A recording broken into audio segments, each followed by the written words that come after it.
Bismillahirrahmanirrahim. Assalamualaikum warahmatullahi wabarakatuh. Alhamdulillahirrabbilalamin.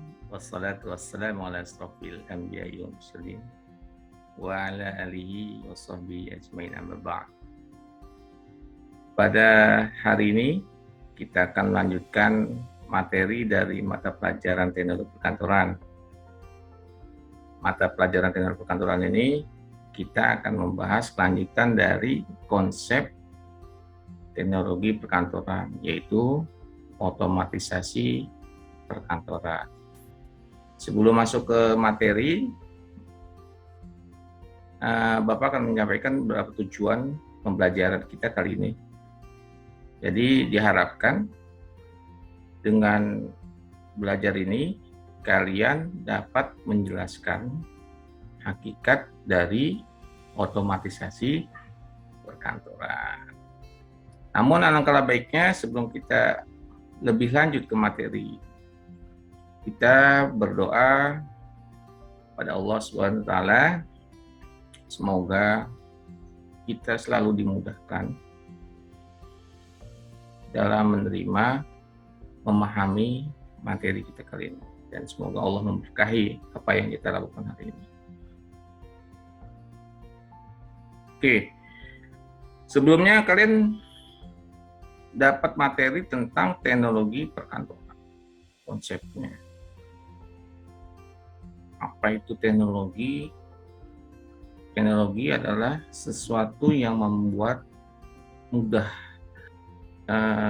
mempermudah sesuatu yang bentuknya bisa berupa mesin, aplikasi, mudah. Dan sekarang, apa hubungannya dengan otomatisasi perkantoran?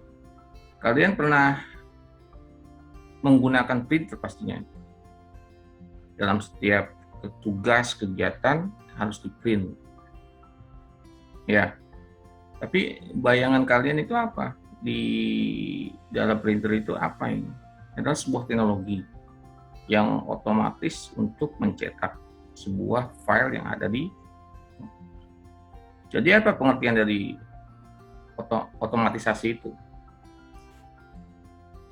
Dari beberapa literatur, otomatisasi adalah penggantian tenaga manusia dengan tenaga mesin yang secara otomatis melakukan dan mengatur pekerjaan sehingga tidak memerlukan lagi pengawasan.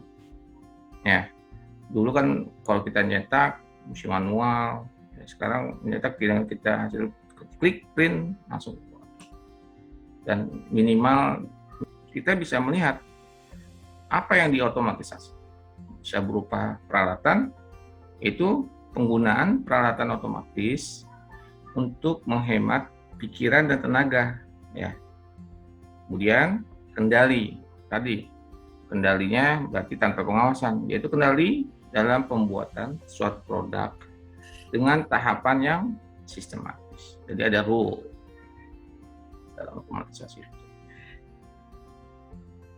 Kemudian istilah otomatisasi itu kalau di dalam bahasa Inggris ada automation, mechanization, dan computerization.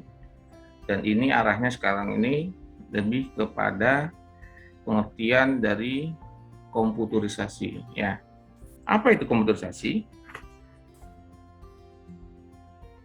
Ya, komputerisasi adalah penggunaan komputer, menggunakan komputer dan peralatan yang diinstal di komputer. Kemudian pemanfaatan komputer, menyimpan dan melaksanakan atau menghasilkan sebuah komputer, bisa berupa suatu aplikasi dan lain-lain.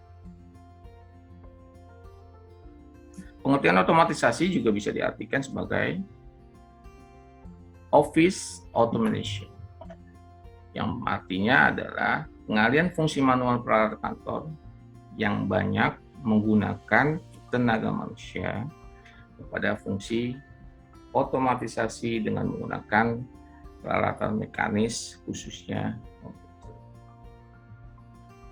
Otomatisasi perkantoran atau office automation dapat diartikan sebagai penggunaan sebuah sistem informasi yang berbasis telekomunikasi yang mengumpulkan, memproses, menyimpan dan mendistribusikan pesan, dokumen, dan komunikasi elektronik lainnya antar individu, kelompok kerja, dan organisasi guna memudahkan komunikasi secara formal ataupun informal untuk meningkatkan produktivitas.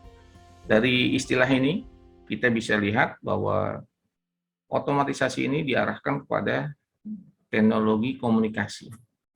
Dengan berkembangnya teknologi telekomunikasi, dengan sumber informasi yang banyak, kita bisa men-share semua pekerjaan kantor di mana saja. Apa tujuan dari otomatisasi perkantoran? Pertama, meminimalkan pengeluaran pada biaya operasional.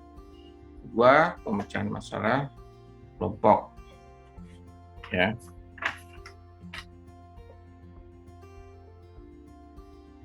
Jadi dengan adanya ini kita bisa saling share informasi. Jadi nggak perlu saling tatap muka, kita bisa tatap. Ketiga, pelengkap. Otomatisasi itu sebagai pelengkap, bukan sebagai pengganti. Kenapa? Karena sisi human-nya, kemanusiaannya masih tetap ada. Jadi feeling manusianya masih ada, tetap digunakan. Keempat, penggabungan dan penerapan teknologi. Kelima, memperbaharui proses pelaksanaan pekerjaan di kantor, meningkatkan produktivitas dan efektivitas pekerjaan, peningkatan komunikasi sehingga dapat menghasilkan keputusan yang lebih baik. Ya. Manfaat dari otomatisasi perkantoran adalah merealisasikan pekerjaan kantor menjadi lebih cepat. Kemudian mengurangi kebutuhan staf dalam jumlah besar. Tiga, hanya memerlukan sedikit tempat menyimpan data. Selanjutnya adalah data yang disimpan dapat diorganisir dengan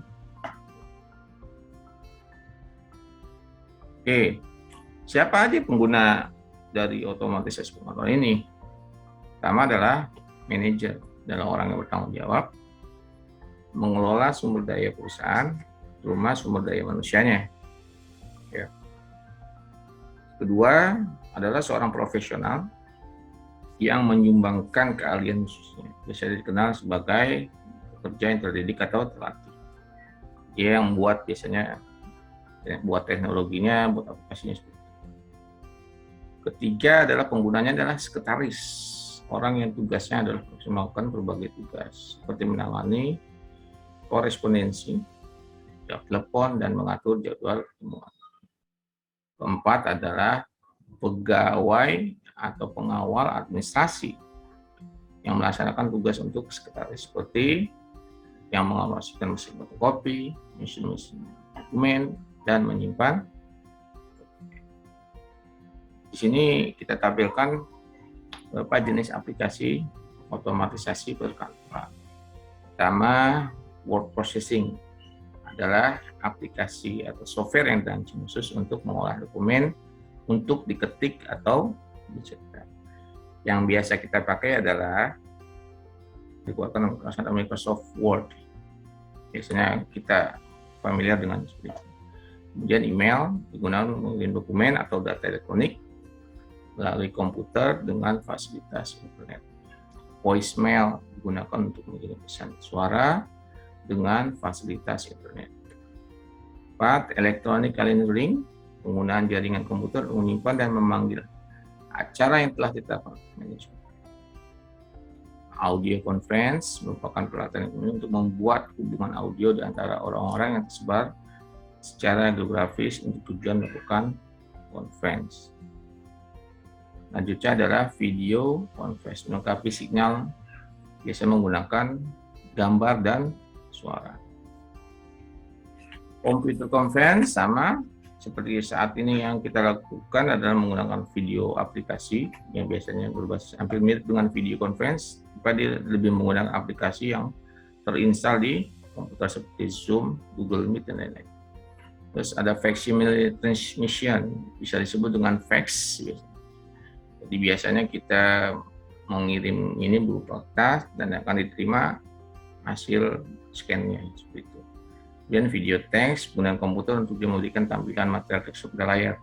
Biasanya ditampilkan di ini video teks ada di TV biasa di bawah.